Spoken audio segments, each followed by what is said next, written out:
எங்கேயாவது முதலமைச்சர் தேர்தல் பணிக்குழு இருந்தது இந்திய அரசியல் வரலாற்றில் எங்கேயாவது பார்த்துருக்கீங்களா? முதலமைச்சர் 151 பேர் தேர்தல் பணிக்குழு. அப்ப எவ்வளவு பயப்படுறாங்கன்னு பாருங்க. நாங்க ஒரு பயம் இல்லை எங்களுக்கு, இந்த இவ்வளவு வருங்க. எப்படி இருக்கு? முதலமைச்சரே தேர்தல் பணிக்குழுல இருக்கிறார். ஏன்? ஆட்சியை காப்பாற்றி ஆகணும். எங்களுக்கு மக்களை நாட்டையும் காப்பாற்றி ஆகணும். அந்த கட்சிகளுக்கு சின்னத்தை காப்பாற்றி ஆகணும், கட்சியை காப்பாற்றி ஆகணும், ஆட்சியை காப்பாற்றி ஆகணும். எங்களுக்கு இவங்க கிட்ட இருந்து மக்களையும் நாட்டையும் காப்பாற்றி ஆகணும். இதுதான் நம்ம கடமையும் பொறுப்பு. அதை விளங்கி கொள்ளணும்.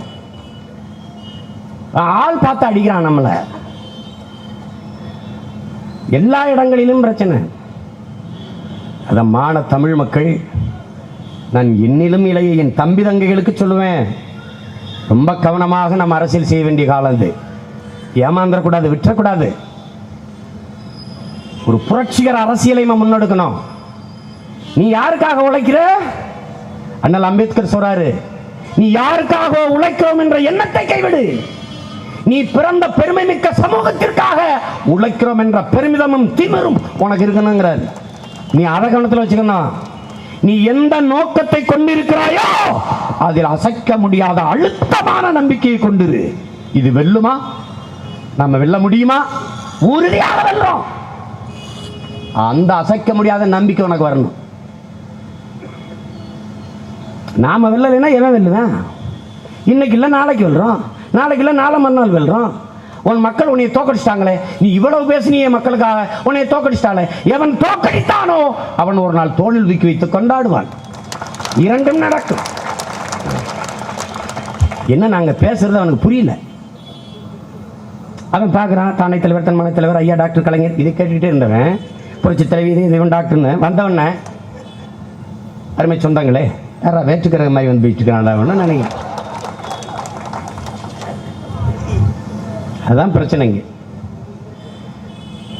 நாங்கள் இலவசம் உங்களுக்கு எதுவும் தரமாட்டோம். உங்கள் பிள்ளைகள் தர இருக்கிற இலவசம் 3: ஒன்று மருத்துவம், இன்னொன்று கல்வி, இன்னொன்று தூய குடிநீர். இது 3 தான் இலவசம். அவன் ரேஷன் கடையை மூடிட்டான்.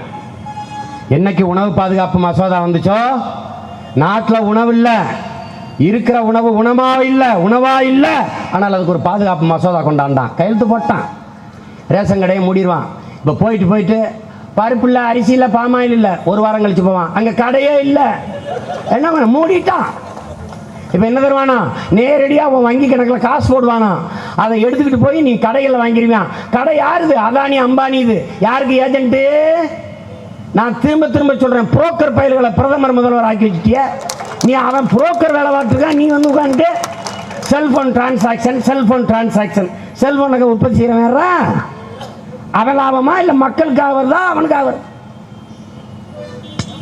கேடுகட்ட கூட்டங்களாக போயிட்டான் அவன். நம்ம அதை நம்பிக்கிட்டு இன்னும் ஓட்டு போட்டுக்கிட்டு அவன் சொல்கிறான், ஏடிஎம்ல பணம் எடுக்க வந்தால் 3 முறைக்கு மேல் பணம் எடுத்தால் 50 ரூபாய் கட்டணும், 150 ரூபாய் கட்டணும்.